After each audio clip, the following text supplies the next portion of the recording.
Hello दोस्तों, हिंदी की बिंदी channel में आप सभी का स्वागत है। तो दोस्तों, आज के इस वीडियो में आप सभी के लिए जो भी अभ्यर्थी बीपीएससी शिक्षक भर्ती की तैयारी कर रहे हों, चाहे वो कक्षा 1 से 5 की तैयारी कर रहे हों, चाहे 6 से 8 की या फिर 9 से 10 या 11-12 की, तो सभी परीक्षाओं में एक जो टॉपिक है हमारा भाषा, यानी कि जो लैंग्वेज, इससे सबको प्रश्न पूछे जाते हैं। चाहे आप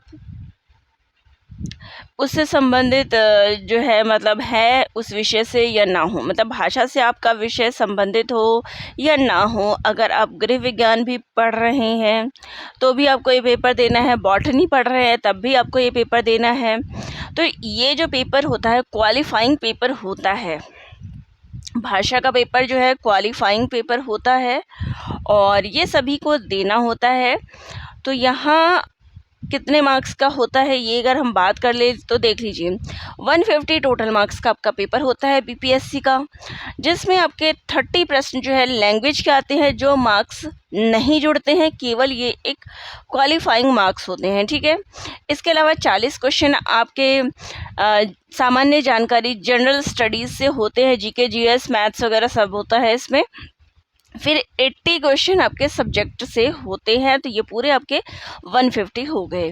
तो ऐसे आपके प्रश्न पूछे जाते हैं। तो ऐसे में ये जो 30 मार्क्स है ये भी बहुत इम्पॉर्टेंट है, क्योंकि इसमें आपको क्वालिफाई करना होता है। और काफ़ी बच्चे, देखिए बीच में एक रिव्यू लिया गया था और ये चीज़ें देखी गई थी, पहले तो भर्तियाँ ले ली गई, लेकिन उसके बाद जो चीज़ें देखी जा रही है कि जो क्वालिफाइंग मार्क्स में बच्चे पास नहीं थे वो भी सेलेक्ट हो गए हैं। ऐसा कुछ सीन हुआ था जो देखा गया है। चलिए वो बातें अलग है, वो मैं इस वीडियो में नहीं बता रही हूँ। फ़िलहाल जो हम बात करेंगे वो यही है कि सबको इस पेपर में क्वालिफाई करना ज़रूरी होता है। तो जैसे कि मैंने बताया कि ये 30 नंबर का होता है, इसमें 8 क्वेश्चन आपके इंग्लिश के होते हैं और बाकी जो रेस्ट हैं बचे हुए हैं वो आपके हिंदी के होते हैं। ठीक है, तो यहाँ पे बात की जाए तो यहाँ पर अगर बात करूँ तो 22 क्वेश्चन आपके हिंदी से पूछे जाते हैं। तो यहाँ आज की वीडियो में उन्हीं क्वेश्चन का जो कक्षा 1 से लेके 12 तक में यानी पूछे गए हैं, चाहे मैंने बताया कि कक्षा 1 से लेके 5 में आए हों, चाहे 6 से 8 में हों या फिर 9 से 12 में हों, तो जिस सभी परीक्षाओं में कक्षा 1 से 12 में अभी तक जो लैंग्वेज से क्वेश्चन पूछे गए हैं, भाषा से जो क्वेश्चन पूछे गए हैं, उन सभी का संकलन है TRE 1 का, 2 का और 3 का। देखिए TRE 3 की बात करूं तो ये आपका री एग्ज़ाम हो रहा है। तो यहाँ पर TRE 3 में आपका कक्षा 1 से 5 और 6 से 8 ये 2 विषय हो चुके थे। तो यहाँ पर इनका भी जो पेपर था वो भी मैं लेकर आई हूँ। तो चलिए अपने प्रश्नों को हम शुरू करते हैं, काफ़ी बातचीत हो गई है। तो पहला प्रश्न है,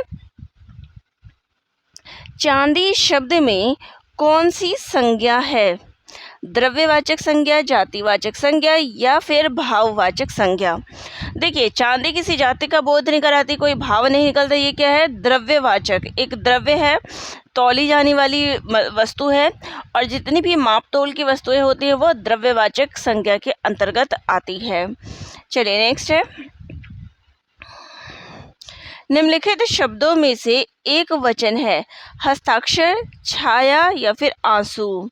तो यहाँ पर जो छाया शब्द है वो है आंसू। देखिए प्रीवियस ईयर का 11th-12th में जो पेपर आया था ये वो है। ठीक है, चलिए नेक्स्ट है, हिंदी शब्दकोश में अक्षर का क्रम किस वर्ण के बाद आता है? त्र के पश्चात, ज्ञ के पश्चात या फिर क के बाद? यहाँ पर देखिए अक्षर, त्र, ज्ञ। तो यहाँ पर जो बात करें कि शब्दकोश की, शब्दकोश में ये किसके पश्चात आता है? क के पश्चात आता है।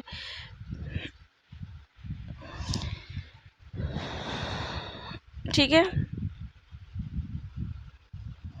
देखिए यहाँ देख सकते हैं कि अगर शब्दकोश में अन्य का भी पूछ ले तो हिंदी शब्दकोश में अक्षर का क्रम क वर्ण के पश्चात आता है, जबकि त के बाद त्र तथा ज के बाद ज्ञ आता है।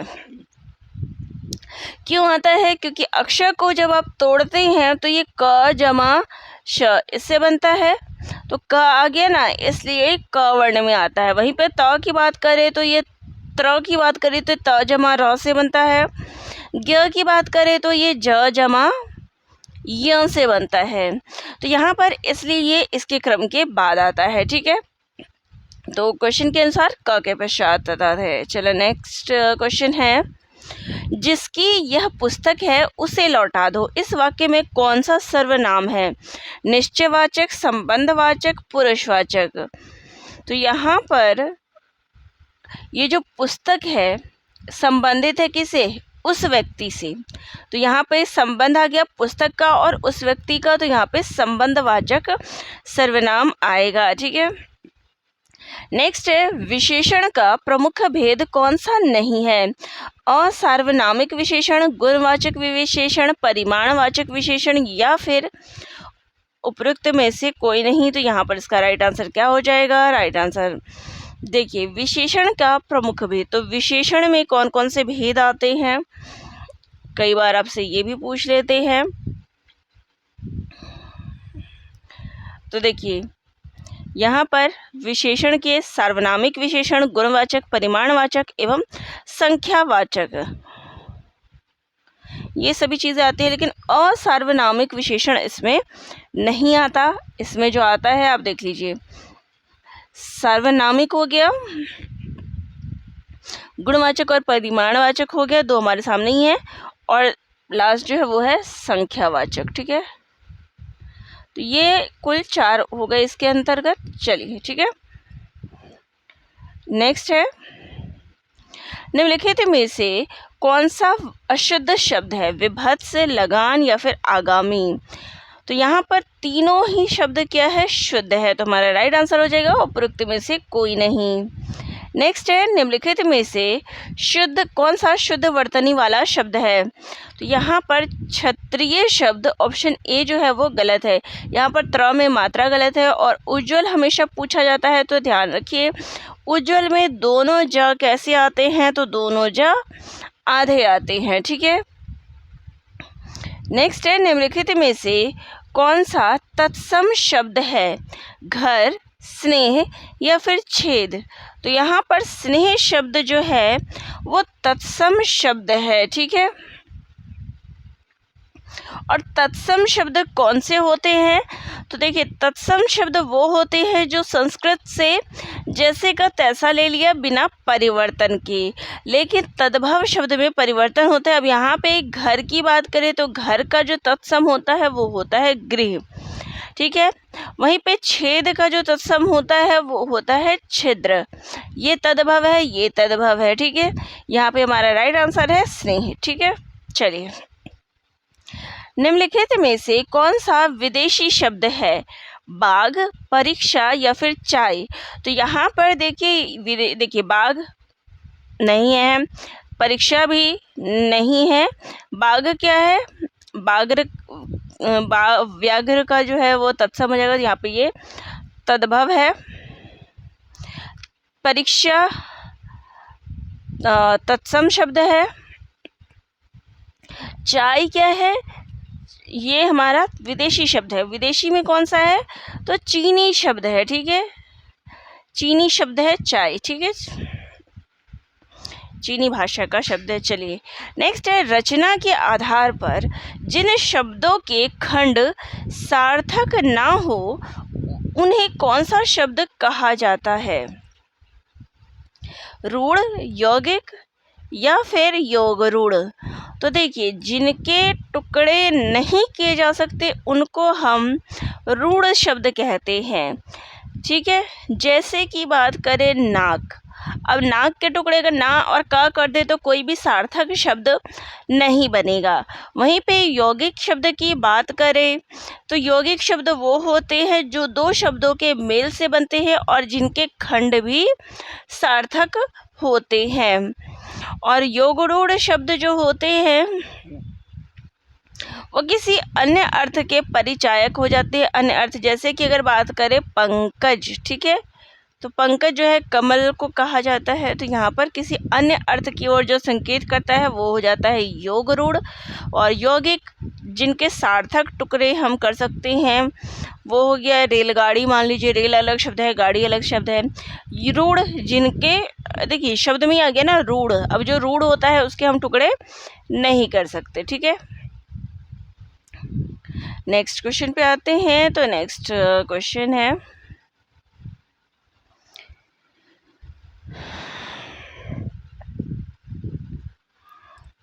निम्नलिखित में से किस वाक्य में अकर्मक क्रिया है? उसे मत लजाओ, बालिका लजाती है, सेवक नदी से गागर भरता है। अब यहाँ पर देखिए उसे मत लजाओ, तो लजाओ क्या हो गया, लजा रहे हैं तो कर्म हो गया। सेवक नदी से गागर भरता है तो ये भी कर्म कर रहा है, लेकिन बालिका जो है स्वयं से अगर लजा रही है तो ये क्या हो गया, अकर्मक क्रिया हो गया। तो जिन कर्मों का फल यानी जो काम जो है कर्ता पर होता है वो अकर्मक क्रिया करती है। नेक्स्ट है, निम्नलिखित में से कौन सा शब्द देशज शब्द है? आवारा, भौरा या फिर परवल? तो देखिए देशज शब्द वो होते हैं जो कहाँ से जिसकी शुरुआत हुई है, कहाँ से ये शब्द बना है वो नहीं पता हो, तो यहाँ पे राइट आंसर हो जाएगा हमारा ऑप्शन नंबर सी, परवल, ठीक है। वहीं पे भौरा क्या है, तद्भव शब्द है, भ्रमर का कह सकते हैं। चलिए वहीं पे आवारा जो है वो फारसी भाषा का शब्द है, ठीक है। चलिए नेक्स्ट है, निम्नलिखित में से कौन सा शब्द रूढ़ शब्द नहीं है? लकड़ी, जलधारा, महर्षि। तो रूढ़ जिनके हम देखिए लकड़ी को अगर हम तोड़ेंगे तो कोई सार्थक शब्द नहीं निकलेगा, महर्षि को भी हम तोड़ेंगे तो कोई सार्थक शब्द नहीं निकलेगा, लेकिन जलधारा, जल और धारा यौगिक हो गया, तो यहाँ पे हमारा बी ऑप्शन जो है वो करेक्ट हो जाएगा। चलिए नेक्स्ट है, खारिज किस भाषा का शब्द है? अरबी, फारसी या फिर तुर्की? खारिज किसी काम को खारिज कर देना, मना कर देना, यह कौन सी भाषा का शब्द है? तो ये अरबी भाषा का शब्द है खारिज। चलिए नेक्स्ट है, और अरबी भाषा के शब्द यहाँ पे देख सकते हैं कि अदा, अमीर, अजायब, अक्ल और आखिर। वहीं पे फारसी की बात करें तो अफसोस, आबरू, आराम, आवारा, आफत, ठीक है। तुर्की की बात करें तो उर्दू, कालीन, कैंची, कूली, सुराग आदि। चलिए ये सब हो गए। चलिए आगे क्वेश्चन लेते हैं, अशुद्ध और शुद्ध वर्तनी का कौन सा युग्म सही नहीं है?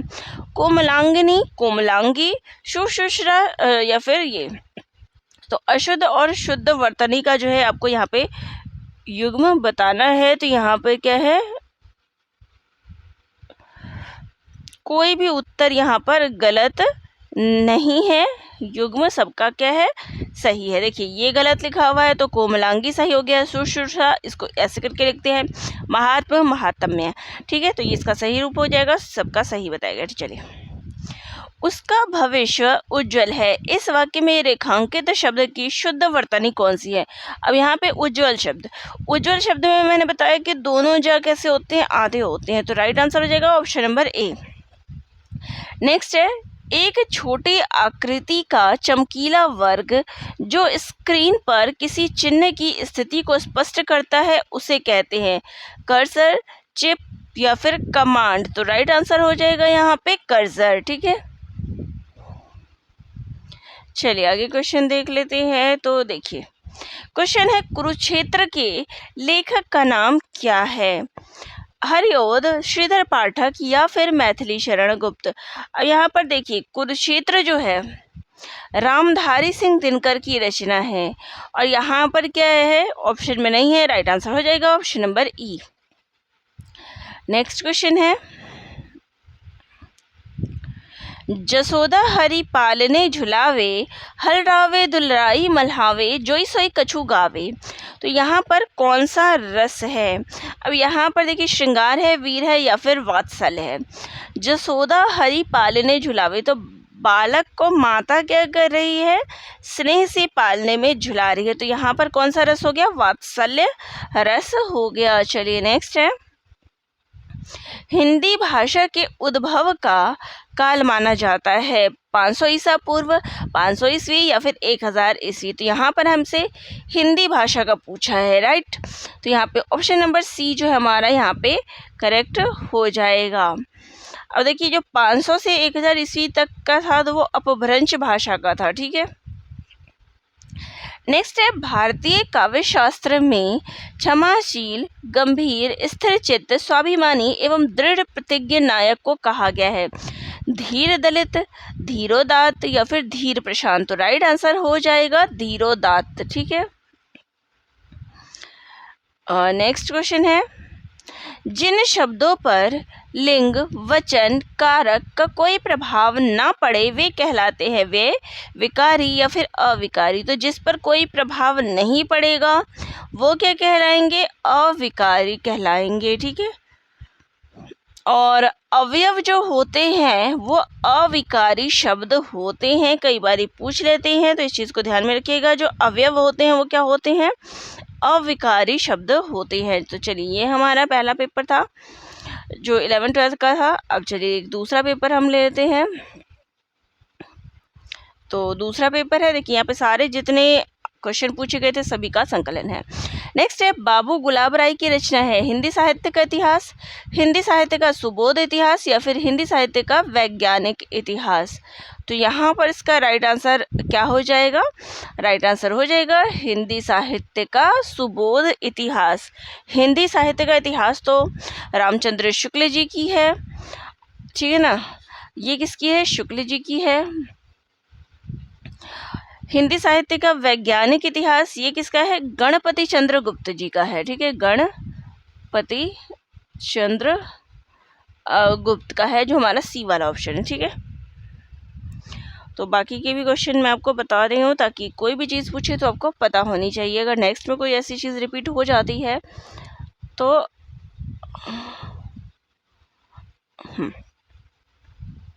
तो नेक्स्ट क्वेश्चन आ रहा है कि साहित्य के इतिहास लेखन की सबसे विकसित पद्धति है कालानुक्रम पद्धति, वर्णानुक्रम पद्धति या फिर विधेयवादी। तो विधेयवादी पद्धति जो है सबसे अधिक विकसित है और इसी की जो शुरुआत है वो शुक्ल जी की पुस्तक में किया गया है, ठीक है ना।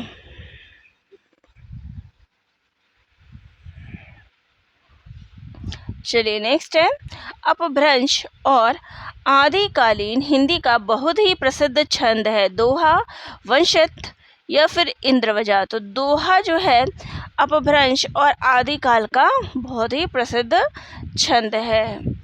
नेक्स्ट है, गद्य जीवन संग्राम की भाषा है, उक्त कथन किस रचनाकार का है? जयशंकर प्रसाद, महावीर प्रसाद द्विवेदी या फिर सूर्यकांत त्रिपाठी निराला। तो ये कथन है सूर्यकांत त्रिपाठी निराला जी का और ये कथन मैंने आपको बताया था कि कहाँ से पूछा गया था। तो ये कथन जो देखिए जो 11th-12th की वहाँ पे बुक्स चलती है बिहार में, उसमें हर चैप्टर के बाद कुछ कथन दिए गए हैं, ये कथन वहीं पर दिया गया है। तो वहाँ से जो है ये दिया गया है, वहाँ से भी प्रश्न पूछे गए थे। तो NCERT या फिर SCERT, तो इस तरीके के प्रश्न जो है SCERT का ये पूछ लिया गया था। मैं आपको फिर से आज इस पर वीडियो बना दूंगी जितने कथन उस पुस्तक में दिए गए हैं। चलिए नेक्स्ट है, जैन परंपरा के महापुरुषों की कथा लेकर महापुराण के रचनाकार। अब आपसे पूछा है महापुराण के रचनाकार कौन है? स्वयंभू, धनपाल या फिर पुष्पदंत। राइट आंसर हो जाएगा हमारा ऑप्शन नंबर सी, धन पुष्पदंत, ठीक है। नेक्स्ट है भा अवतार मोर 9 सदी 30 बरस ऊपर कवि बदी। ये पंक्तियां किसकी है? जायसी, कबीरदास या फिर आलम। राइट आंसर हो जाएगा मलिक मोहम्मद जायसी की। ठीक है, और ये उनके जन्म के संबंध में लिखा गया है। नेक्स्ट है उत्तर भारत में भक्ति का यह उन्मेष बिजली की चमक के समान अचानक कैसे हुआ? ये कथन किसका है? रामचंद्र शुक्ल का, हजारी प्रसाद द्विवेदी या फिर जॉर्ज अब्राहम ग्रेसन का। तो राइट आंसर हो जाएगा ये कथन है आचार्य रामचंद्र शुक्ल जी का। नेक्स्ट है जब वेदना के आधार पर स्वानुभूति में अभिव्यक्ति होने लगे तब हिंदी में उसे छायावाद के नाम से अभिहित किया गया। उक्त कथन किस लेखक का है? सुमित्रा नंदन पंत, जयशंकर प्रसाद, डॉक्टर नगिंदर। तो राइट आंसर यहाँ पे क्या हो जाएगा? राइट आंसर हो जाएगा हमारे यहाँ पे ऑप्शन नंबर बी। ये कथन जयशंकर प्रसाद का है छायावाद के संदर्भ में। ठीक है, नेक्स्ट क्वेश्चन है यह जो पीड़ा ने पराजय ने दिया है ज्ञान दृढ़ता ही देगा वह। तो अंधा युग का उपयुक्त संवाद किसका है? धृतराष्ट्र, कृपाचार्य या फिर विदुर का। तो राइट आंसर है यहाँ पे विदुर का। तो मैंने आप सभी को बताया था अंधा युग के आप कथन जरूर पढ़ लें क्योंकि इससे प्रश्न पूछ सकते हैं, चाहे आप भाषा की तैयारी कर रहे हो, किसी अन्य विषय के हो, लेकिन ये प्रश्न पूछ सकते हैं, या फिर जो स्पेशली हिंदी की तैयारी कर रहे हैं उनके लिए भी ये प्रश्न महत्वपूर्ण है। चलिए नेक्स्ट है कामायनी के सर्गों का सही अनुक्रम क्या है? तो यहाँ पर देखिए सबसे पहले आएगा श्रद्धा, लज्जा, ईड़ा, निर्वेद और फिर आएगा दर्शन। और इसकी शुरुआत देखिए, इसमें कुल सर्ग कितने हैं? तो इसमें कुल 15 सर्ग हैं। ठीक है, और सबसे पहला सर्ग कौन सा है? तो देखिए चिंता से ये सर्ग शुरू होता है और आनंद पर ये खत्म होता है। नेक्स्ट है अपने काव्य सिद्धांत की निर्मित के लिए किस पाश्चात्य आचार्य ने सहजानुभूति की अवधारणा का सहारा लिया था? तो सहजानुभूति की शुरुआत किसने की थी? क्रोचे ने, इलियट ने या फिर मैथ्यू ऑर्डनल ने। राइट आंसर हो जाएगा ऑप्शन नंबर ए, क्रोचे ने। नेक्स्ट है प्रकाशन काल की दृष्टि से प्रेमचंद के उपन्यासों का सही अनुक्रम क्या है? तो देखिए प्रेमचंद जी के उपन्यास तो पूछे ही जाते हैं, तो जिनको कुछ भी ना पता हो ये चीज़ याद रख ले कि प्रेमचंद जी का जो अंतिम उपन्यास है वो क्या है? गोदान है। और यहाँ पर हमारे ऑप्शन में गोदान केवल एक ही में दिया गया है, तो आप सी ऑप्शन यहाँ पर करेक्ट कर देंगे। ठीक है, यहाँ पर बाकी उपन्यासों का क्रम देख सकते हैं। प्रेमा 1907 में, सेवा सदन 1918, कायाकल्प 1926, निर्मला 1927, गबन 1931, कर्मभूमि 1933, गोदान 1936। ठीक है,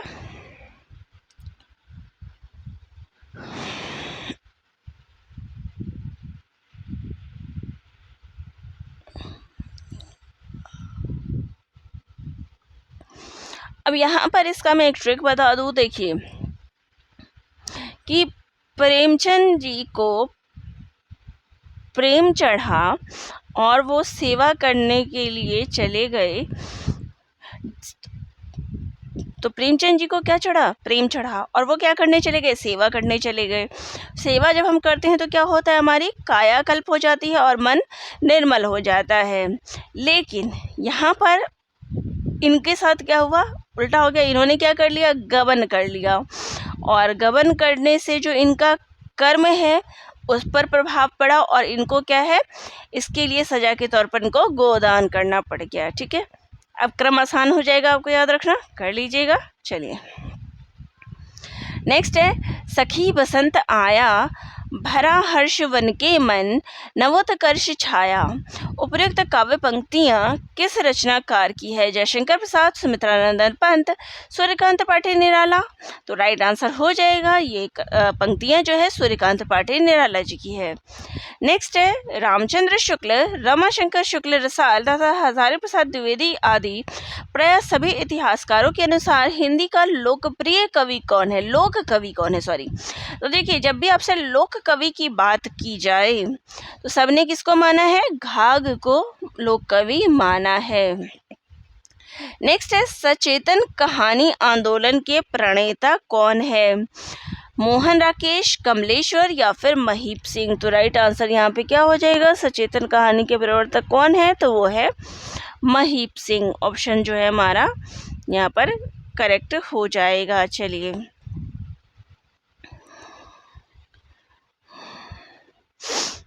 नेक्स्ट है, कुबेरनाथ राय की कौन सी ललित निबंध कृति है, वाणी का क्षीरसागर, पत्र मणिपुतुल के नाम या फिर जगत तपोवन सोकियो।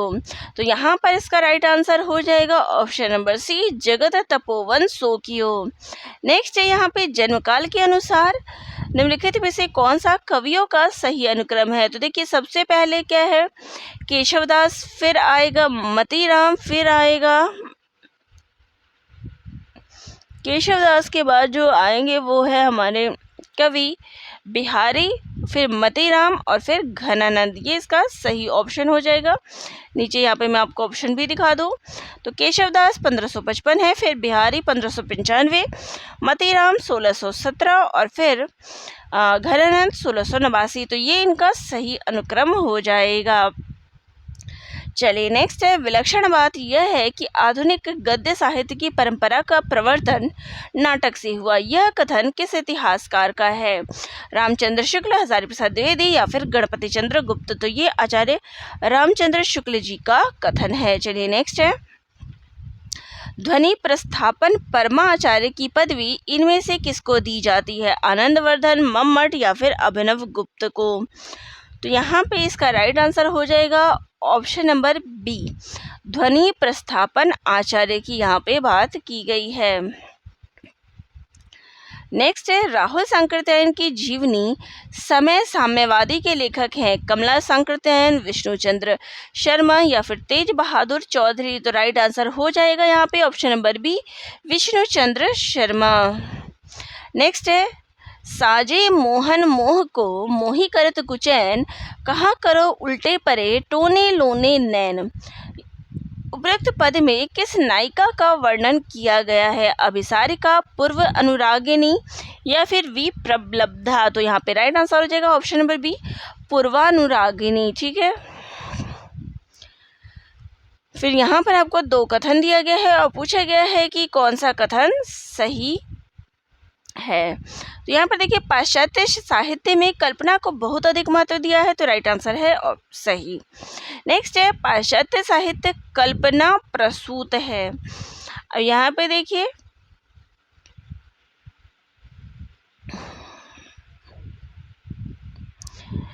तो यहाँ पर क्या आंसर आ जाएगा, देखिए कल्पना को महत्व दिया गया है लेकिन बहुत अधिक महत्व दिया गया है, ये बात यहाँ पर की गई है। तो यहाँ पर क्या जाएगा आंसर, तो क्योंकि दोनों कथन जो है हमारे गलत नहीं है। ठीक है, ए सही है और क्या है, बी गलत है। ए और बी दोनों गलत है। तो यहाँ पर हम दो को जो है ऑप्शन यहाँ पर मान सकते हैं।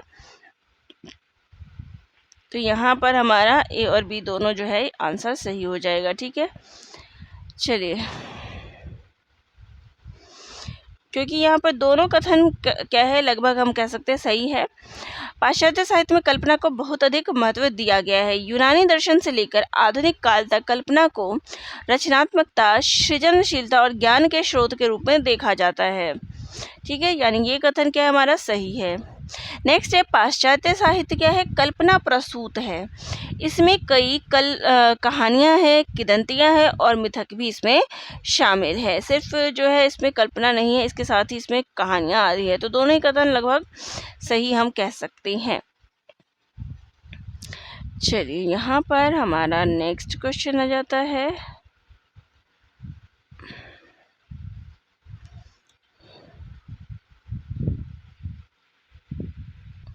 तो ये हम इसके बाद जो है क्वेश्चन कर रहे हैं। चलिए,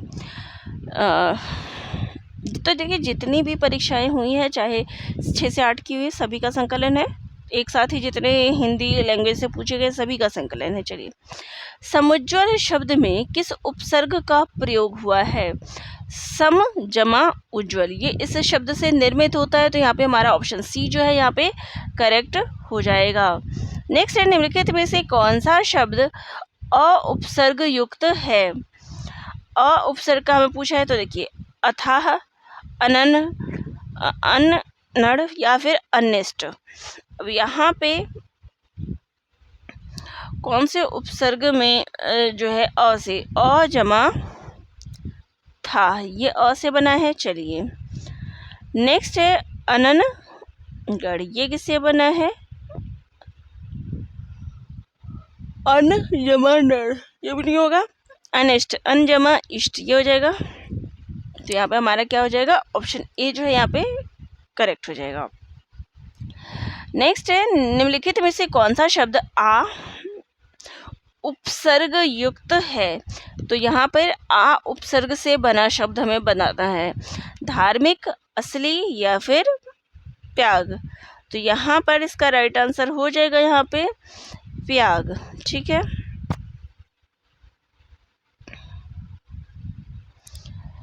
यहाँ पर जो है प्रश्न थोड़ा सा मेरे ख्याल से प्रश्न में कुछ मिस्टेक है, क्योंकि प्रश्न में क्या है, आ उपसर्ग नहीं आ प्रत्यय किसमें लगा हुआ है, ये प्रश्न पूछा गया है। ठीक है, आ प्रत्यय से बनने वाला शब्द कौन सा है? और ये शब्द जो है वो हमारा प्याग नहीं है, वो हमारा शब्द है प्यारा। ठीक है, क्योंकि वही तो मैं कह रही थी कि प्रश्न ऐसे कैसे हो सकता है। चलिए, आ प्रत्यय से कौन सा शब्द बना है? ये है धार्मिक, एक प्रत्यय है, असली नहीं, एक प्रत्यय है, प्यारा, आरा, आ प्रत्यय आ गया ना, प्यारा, प्यार से प्यारा हो गया, तो आ गया हमारा आ प्रत्यय हो गया इसमें। ठीक है, चलिए, जिसमें दोनों पद प्रधान होते हैं वह कौन सा समास होता है? तो जिसमें दोनों ही पद प्रधान होंगे वहाँ पे द्वंद्व हो जाएगा। दोनों लोग प्रधान है तो भाई द्वंद्व तो करेंगे ही। नेक्स्ट है, जन्मांध शब्द में कौन सा समास है? जन्मांध यानी जन्म से अंधा, क्या जगह तत्पुरुष कर्मधार है या फिर द्विगु? तो यहाँ पे देखिए क्या आ जाएगा, तत्पुरुष समास, यानी कि जन्म से अंधा। तो यहाँ पे वो आ गया, कारक आ गया। चलिए, स्वर संधि के कितने प्रमुख प्रकार है? 4, 5 या फिर 6? राइट आंसर क्या है इसके? 5 प्रकार है। दीर्घ स्वर संधि कौन से होते हैं? चलिए मैं आपको ऑप्शंस में ही दिखा दूं। तो देखिए, दीर्घ स्वर संधि, गुण स्वर संधि, वृद्धि स्वर संधि, यण संधि और अयादि संधि, ये कुल 5 जो है स्वर के भेद होते हैं। नेक्स्ट है, अतीव का संधि विच्छेद होगा। अति जमा ईव, हमारा ई ऑप्शन यहाँ पे करेक्ट हो गया। चलिए नेक्स्ट है, जल्दी जल्दी हम प्रश्नों को लेते हैं। ये हमारा 30 प्रश्न था, ये हमारा प्रश्न। चलिए नेक्स्ट है, प्रत्युत्तर शब्द में कौन सी संधि है? वृद्धि संधि, अयादि संधि या फिर यण संधि? प्रत्युत्तर, प्रति जमा उत्तर, यही हो गया प्रति जमा उत्तर। तो कौन सी संधि हो गई यहाँ पर? यण संधि हो गई हमारी। ठीक है, नेक्स्ट है, मनोरंजन शब्द का संधि विच्छेद होगा। मनोरंजन, मना जमा रंजन, मनरंजन हो जाएगा। तो यहाँ पे हमारा, अब यहाँ पे दोनों ही ऑप्शन दिए गए हैं, तो यहाँ पे हमारा जो है कौन सा है? देखिए यहाँ पे थोड़ी सी मिस्टेक है, यहाँ पे मनः जमा रंजन होगा तब ये सही होगा, और यहाँ पर विसर्ग संधि आएगा। ठीक है, ये कौन सी संधि है? विसर्ग संधि है, और यहाँ पर हमारे 2 विसर्ग भी होंगे, इसलिए दोनों में ये अंतर है। चलिए, विराम चिन्ह, ये जो विराम चिन्ह है इसको क्या कहते हैं? अल्प विराम, अर्ध विराम या फिर योजक चिन्ह? तो इसको जो है अर्ध विराम कहा जाता है। चलिए, बाकी मैं एक क्विक रिवीजन के तौर पे बता दूं। देखिए, अल्प विराम ये वाला चिन्ह होता है, पूर्ण विराम फुल स्टॉप ये हो गया, योजक चिन्ह जो है आपका ये डैश वाला होता है, अवतरण ये जो बहुत सारे डॉट्स होते हैं, लाघव चिन्ह ये वाला होता है। ठीक है, और ये जो होता है जिसमें बिंदी भी होती है और कॉमा भी होता है उसको हम अर्धविराम कहते हैं। नेक्स्ट है हिंदी शब्दकोश में निम्नलिखित में से कौन सा शब्द सबसे पहले आता है? शिष्टाचार, श्लाघा या फिर श्रेय। तो यहाँ पर देखिए शिष्टाचार शब्द जो है सबसे पहले आएगा, ठीक है। आधा श वाले वर्ड जो है वो हमारे बाद में आते हैं। चलिए नेक्स्ट है व्यास शब्द का विलोम होगा समास, समर्थन या फिर प्रावधान। व्यास, व्यास का उल्टा हो जाएगा, क्या हो जाएगा? समास हो जाएगा, ठीक है। चलिए हिंदी में प्रचलित विदेशी भाषा और उसके शब्द का कौन सा युग्म सही नहीं है? अरबी का है अदब शब्द, तुर्की का है अमरूद शब्द, फारसी का है आज़ादी शब्द। तो यहाँ पर जो तुर्की शब्द है अमरूद, ये गलत है, क्योंकि जो अमरूद शब्द होता है वो फारसी भाषा का शब्द होता है, ना कि तुर्की भाषा का, ठीक है। तो यहाँ पर ये कौन सा है? अमरूद क्या है? फारसी भाषा का शब्द है। चलिए बी ऑप्शन करेक्ट हो गया। चलिए नेक्स्ट है मगही किस उपभाषा की बोली है? तो मगही जो है बिहारी हिंदी के अंतर्गत आती है। हमारा ए ऑप्शन यहाँ पर करेक्ट हो जाएगा। चलिए नेक्स्ट है पाठक के भावबोध को सरल और सुबोध बनाने के लिए डैश का प्रयोग होता है। इस वाक्य में स्थान के लिए उचित शब्द क्या होगा?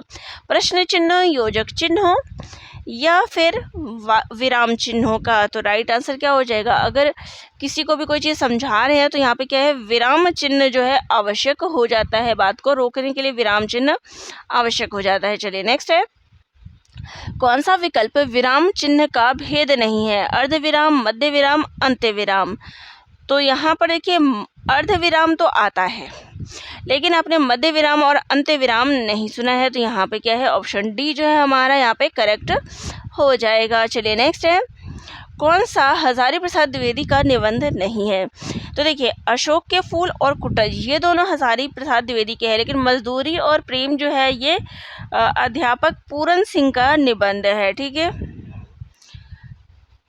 तो यहाँ पे बी ऑप्शन हमारा यहाँ पे करेक्ट हो जाएगा। नेक्स्ट है उपन्यास और उपन्यासकार का कौन सा युग्म सही नहीं है?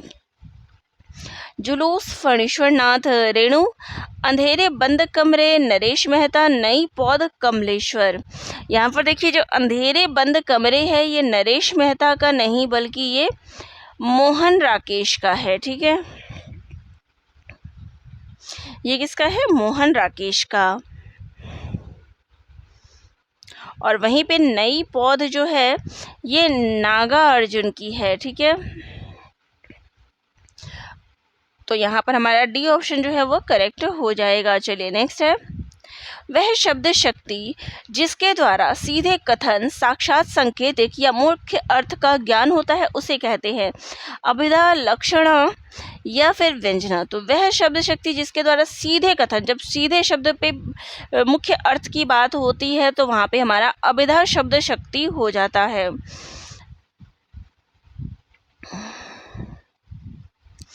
नेक्स्ट है ध्वनि सिद्धांत के प्रतिपादक आचार्य है विश्वनाथ आनंदवर्धन या फिर पंडित जगन्नाथ। अब यहाँ पे याद रखिए ध्वनि ध व इसमें आ गया, इसमें भी ध व है, इसमें भी ध व है। तो राइट आंसर क्या है? आनंदवर्धन। तो यहाँ पे मैं कुछ ट्रिक्स भी बता देती हूँ जो आपके काम आएंगे। चलिए नेक्स्ट है यहाँ पर दो कथन दिए गए हैं, आपको बताना है कौन सा कथन सही है। कला का उदय जीवन से है, ठीक है। कला जीवन को जीने योग्य बनाकर उसे ऊंचा उठाती है। तो यहाँ पर दोनों ही कथन क्या है? सही हो जाएंगे। चलिए नेक्स्ट है राष्ट्रीयता एक पुनीत भावना है, सही बात है। परिवर्तनशीलता कभी भी सृष्टि का शाश्वत नियम नहीं रही है, तो बिल्कुल गलत है। परिवर्तन तो इस संसार के लिए बहुत ही महत्वपूर्ण है, ज़रूरी है। तो यहाँ पर हमारा सी ऑप्शन जो है वो करेक्ट हो जाएगा। चलिए एक और यहाँ पे हमने एक और कर लिया है। चलिए एक और प्रश्नोत्तरी हम कर लेते हैं। तो यहाँ पे हमारा गद्यांश दिया गया है, ठीक है। चलिए गद्यांश देख लेते हैं।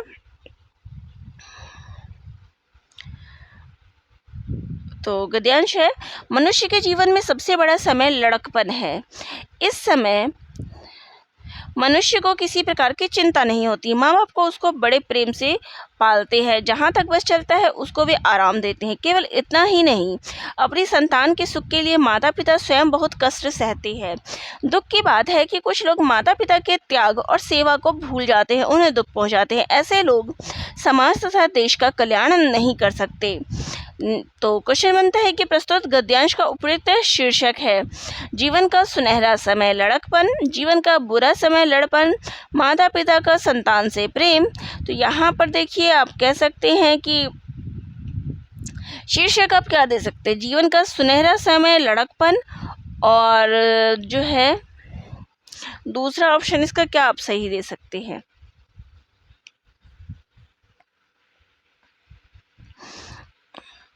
कि माता पिता का संतान से प्रेम। दोनों ऑप्शन जो हमारे सही हो जाएंगे, राइट आंसर हो जाएगा ऑप्शन नंबर डी। नेक्स्ट है गद्यांश में रेखांकित ऐसे लोग का क्या अर्थ है।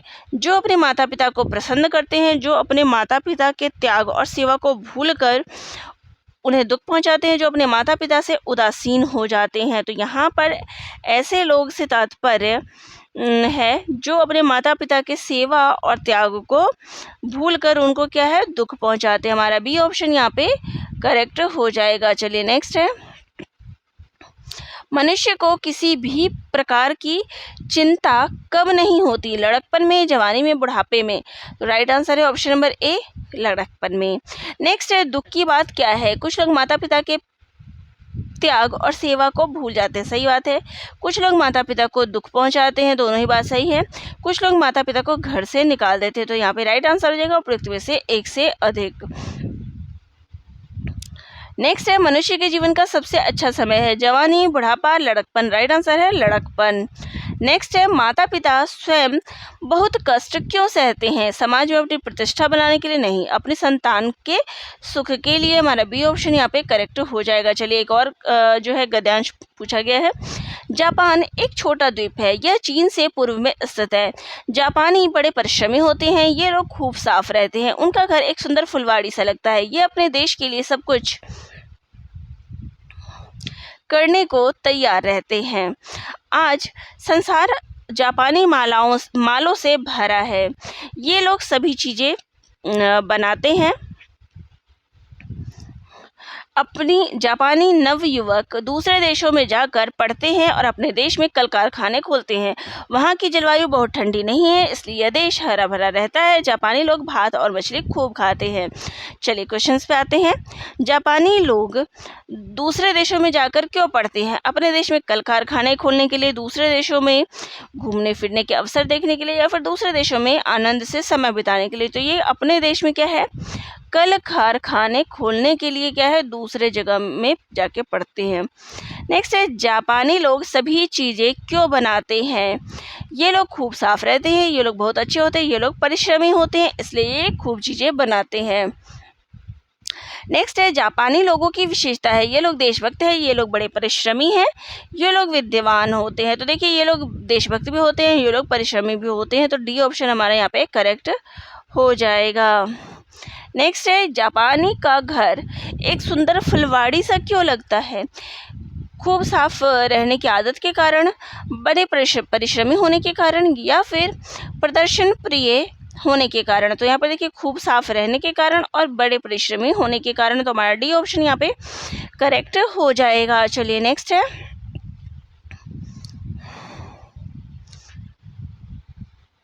जापान हरा भरा क्यों रहता है। जापान की जलवायु बहुत ठंडी नहीं है, जापानी लोग अपने देश को सुंदर बनाकर रखते हैं, जापानी बड़े परिश्रमी होते हैं। तो यहाँ हरा भरा इसलिए होता है क्योंकि वहाँ की जलवायु क्या है, ठंडी नहीं होती है। द्वीप शब्द का क्या अर्थ है, स्थल का वह भाग जो चारों ओर वन से घिरा हो, या फिर स्थल का वह भाग जो चारों ओर जल से घिरा हो, या फिर वह भाग जो चारों ओर पर्वत से घिरा हो। तो द्वीप जो है स्थल का वो भाग जो चारों ओर किससे भरा होता है, जल से भरा होता है। चलिए नेक्स्ट है, देशज शब्द है खुरपी, भात या फिर लात।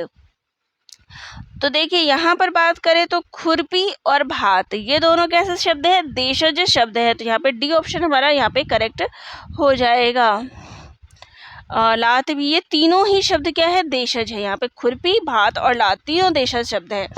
चलिए नेक्स्ट है, निम्नलिखित में से किस शब्द का प्रयोग सदा बहुवचन में होता है? दर्शन, प्राण या फिर आंसू? तो यहाँ पे देखिए दर्शन बहुवचन में होता है, प्राण और आंसू तीनों ही शब्द क्या है? बहुवचन है। ठीक है, तो यहाँ पे तीनों ही शब्द आ गए, तो हमारा डी ऑप्शन करेक्ट हो गया। चलिए नेक्स्ट है, मिठास शब्द में कौन सा प्रत्यय है? मिठास, आस, कौन सा प्रत्यय आ गया? आस प्रत्यय आ गया। ऑप्शन सी जो है हमारे यहाँ पे करेक्ट हो गया है। चलिए नेक्स्ट है, मध्यम पुरुष सर्वनाम है। तू, हम, वह, तो तू जो है क्या है? मध्यम पुरुष सर्वनाम है। नेक्स्ट है, तत्सम शब्द है पहिया, परिवहन या फिर प्रभाव? तो देखिए हमसे क्या पूछा है? तत्सम शब्द, तो परिवहन क्या है? तत्सम शब्द है। प्रभात क्या है? ये भी क्या है? प्रभाव, ये भी तत्सम शब्द है। तो यहाँ पे हमारा राइट आंसर हो जाएगा ऑप्शन नंबर डी। दो ऑप्शन करेक्ट है, तो डी ऑप्शन हमारा यहाँ पे हो जाएगा। चलिए नेक्स्ट है, अध्यात्म शब्द में कौन सा उपसर्ग है? अभी, अधि या फिर अति? तो यहाँ पर अधि, अधि जमा आत्म, क्या बन गया? आध्यात्म। ठीक है, चलिए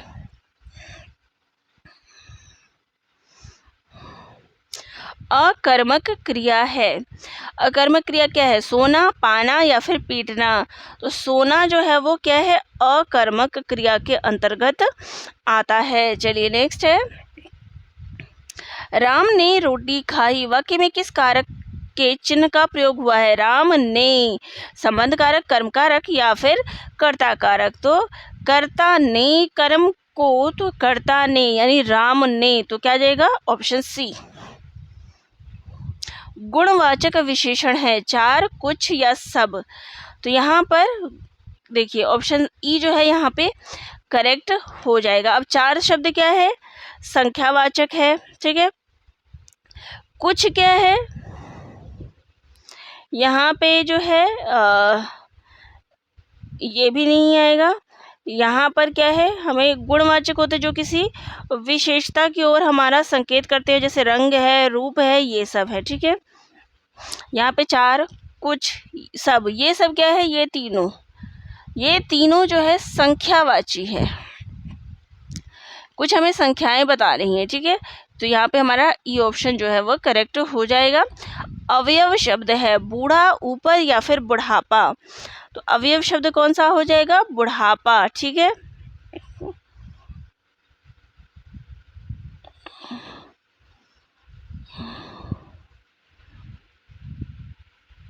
चलिए नेक्स्ट क्वेश्चन पे आते हैं।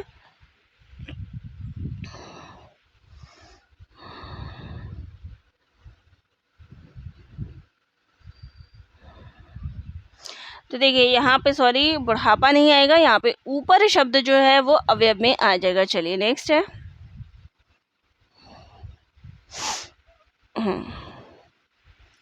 नेक्स्ट क्वेश्चन है, हाँ, भाषा शब्द संस्कृत की किस धातु से बना है? भाषा,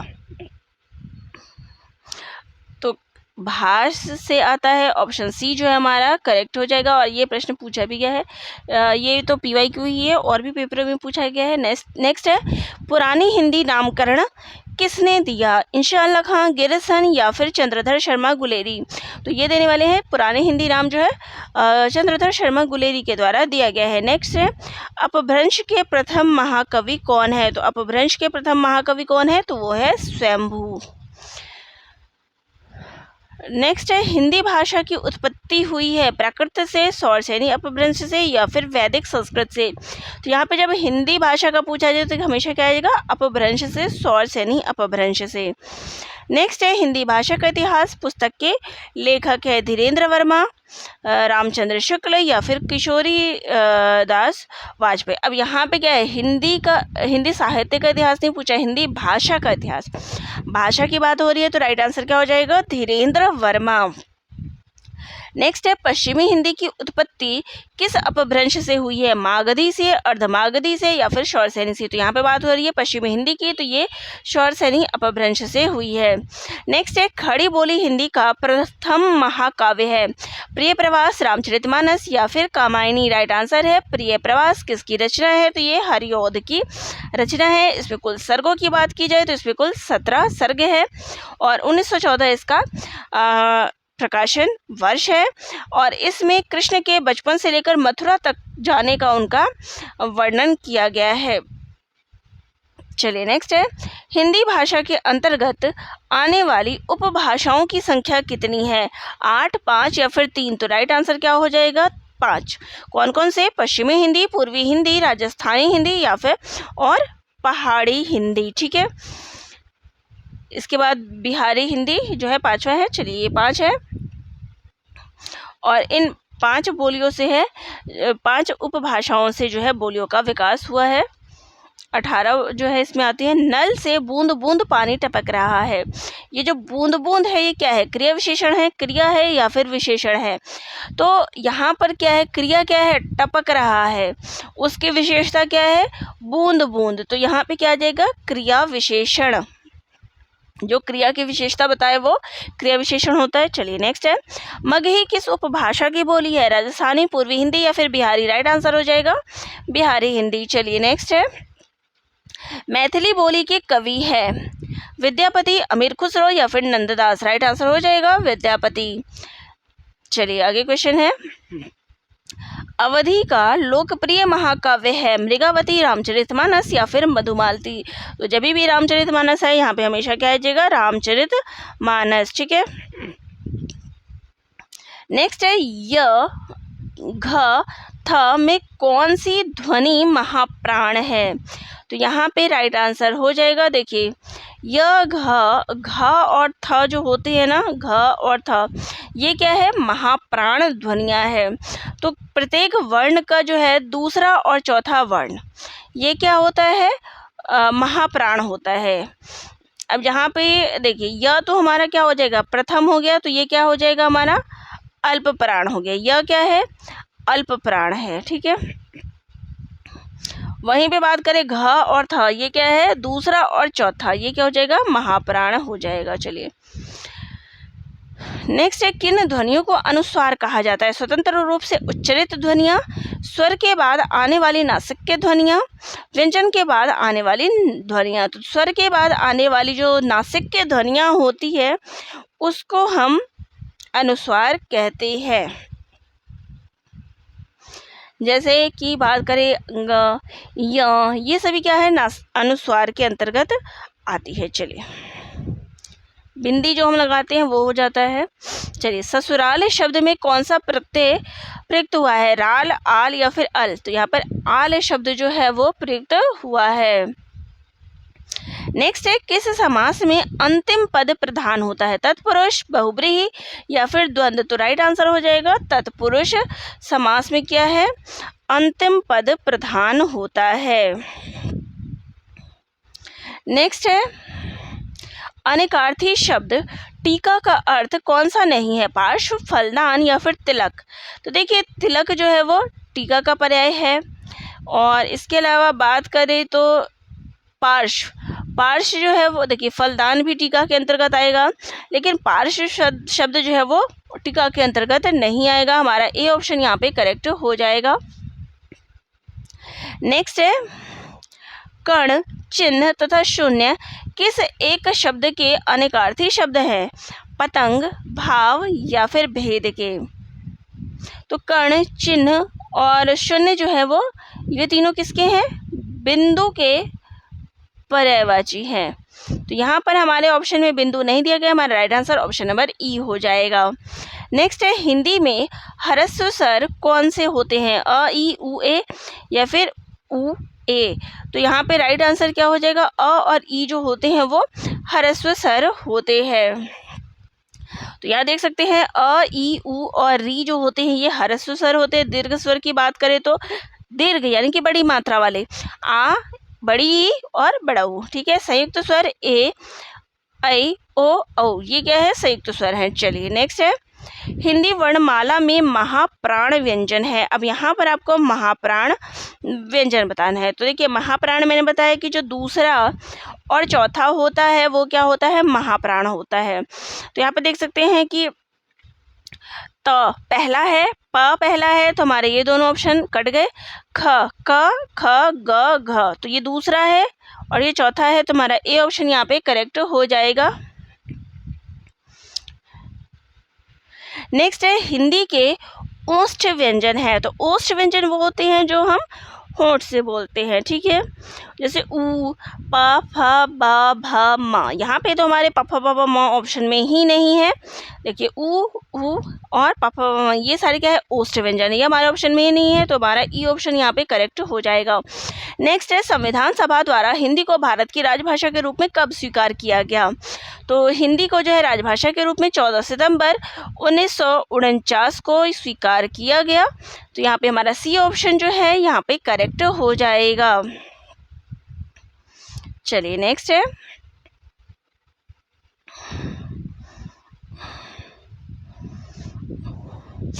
तो नेक्स्ट क्वेश्चन पे आते हैं। तो क्वेश्चन है कौन सी बोली मध्य पहाड़ी हिंदी उपभाषा के अंतर्गत नहीं आती है। तो देखिए लहंदा, नेपाली या फिर गढ़वाली। तो राइट आंसर है गढ़वाली जो है मध्य पहाड़ी उपभाषा के अंतर्गत नहीं आती है।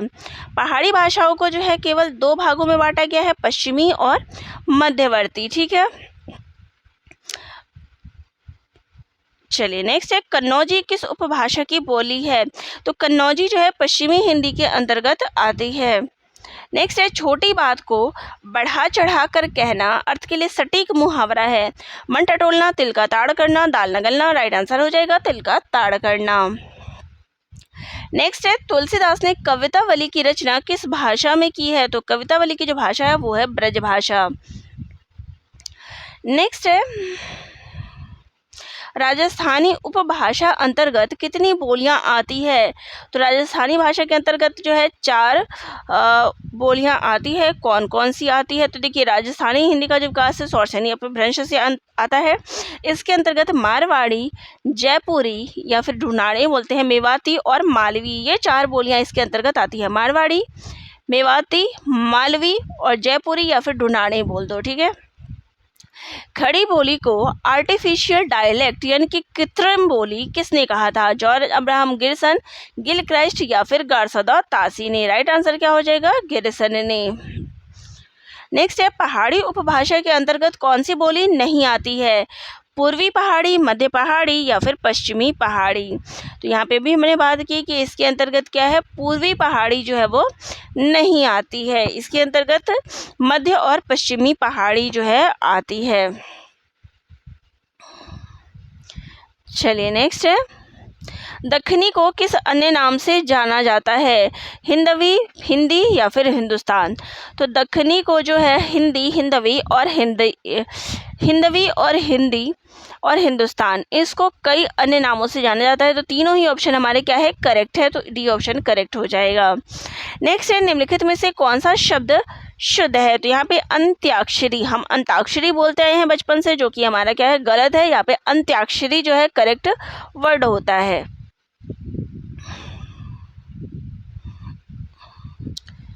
चलिए नेक्स्ट है नवोढ़ा का संधि विच्छेद है। नवोढ़ा क्या हो जाएगा, नव जमा ऊढ़ा।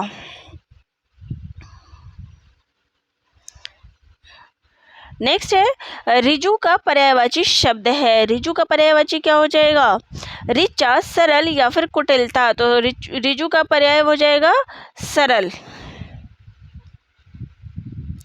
नेक्स्ट है जो ज्ञात इतिहास के पूर्व का हो, वाक्यांश के लिए एक शब्द क्या है। तो इतिहास के पूर्व का हो उसको हम कहेंगे प्रागैतिहासिक, ठीक है।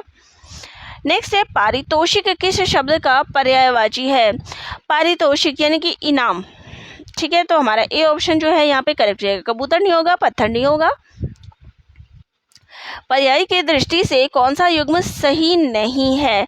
तरी, तरनी, उपल, अश्म, अनिल, तुषार। तो यहाँ पे अनिल और तुषार ये सही नहीं है, क्योंकि अनिल का जो तात्पर्य होता है वो क्या होता है, हवा होता है, जबकि तुषार का तात्पर्य क्या होता है, ओस होता है। ये युग्म सही नहीं है। नेक्स्ट है पॉकेट मार शब्द में कौन सा समास है। पॉकेट मार यानी पॉकेट को मारने वाला, को आ गया तो यहाँ पे क्या हो जाएगा, तत्पुरुष समास हो गया हमारा। नेक्स्ट है निम्नलिखित में से कौन सा वाक्य शुद्ध है। श्री कृष्ण के अनेक नाम हैं, आपका पत्र धन्यवाद सहित मिला। अब ये तो धन्यवाद सहित मिला ये गलत हो गया, श्री कृष्ण के अनेक नाम है ये हमारा करेक्ट है। चलिए नेक्स्ट ऑप्शन देख लेते हैं। बंदूक एक बहुत ही उपयोगी क्या है, शस्त्र है, अस्त्र है, तो ये भी क्या है, सही है। यहाँ पे हमारा क्या है, डी ऑप्शन जो है वो करेक्ट हो जाएगा। एक लड़के ने ठीक उत्तर दिया, वाक्य में एक क्या है, एक लड़के ने दिया, तो ये क्या है, विशेषता है कि सिर्फ एक ही लड़के ने ठीक उत्तर दिया। सुंदर शब्द किस वाक्य में क्रिया विशेषण के रूप में प्रयुक्त हुआ है। सुंदर की कल्पना कला है, नहीं। यह बच्चा कितना सुंदर है, यह लड़का बहुत सुंदर लिखता है। हमसे क्या पूछा है, देखिए यहाँ पर तो विशेषण के रूप में प्रयुक्त हुआ है, लेकिन हमसे क्रिया विशेषण पूछा गया है।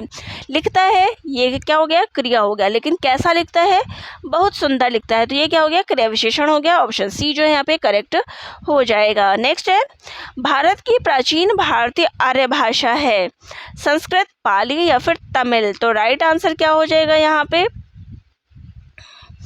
संस्कृत एवं पाली दोनों ही क्या है, इसकी प्राचीन भाषा के अंतर्गत आती है, तमिल नहीं आता है। हमारा ए और बी ऑप्शन करेक्ट है, तो डी आंसर राइट हो जाएगा। चलिए नेक्स्ट है निम्नलिखित में से कौन जातिवाचक संज्ञा कौन सी है, बुद्धि, सफाई या फिर ममता। तो यहाँ पर देखिए जातिवाचक जो पूरी की पूरी एक जाति का हमें बोध कराए, तो इसमें से आंसर हो जाएगा ऑप्शन नंबर ई, उपयुक्त में से कोई नहीं।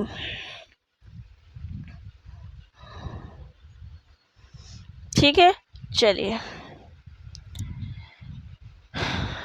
नेक्स्ट है निम्नलिखित में से कौन सा शब्द उत्तम तत्पुरुष है, तुम, वह, मैं, तो मैं क्या है, उत्तम पुरुष सर्वनाम है। ठीक है, उत्तम पुरुष में देखिए मैं और हम आते हैं, मध्यम पुरुष में तू, तुम और आप आता है, अन्य पुरुष में वे, वह, वे, यह, ये आती है। ठीक है, नेक्स्ट है रोहित अमेरिका में नौकरी करना चाहता है, वाक्य में प्रयुक्त क्रिया का स्वरूप है, इच्छा बोधक क्रिया, अभ्यास बोधक या फिर शक्ति बोधक। वो अपनी इच्छा प्रकट कर रहा है कि मैं क्या है, अमेरिका में नौकरी करना चाहता हूँ, तो यहाँ क्या आ गया, इच्छा बोधक क्रिया। ठीक है, तो चलिए ये था संपूर्ण भाषा से जो प्रश्न अब तक की परीक्षाओं में पूछा गया था, टीआरई 1, 2 और 3 में कक्षा 1 से लेके 12 तक वे उन सभी का संकलन।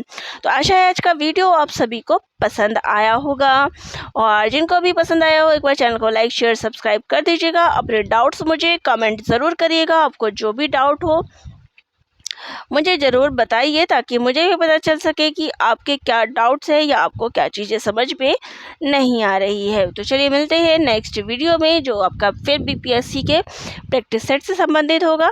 तो चैनल से जुड़े रहिएगा। धन्यवाद।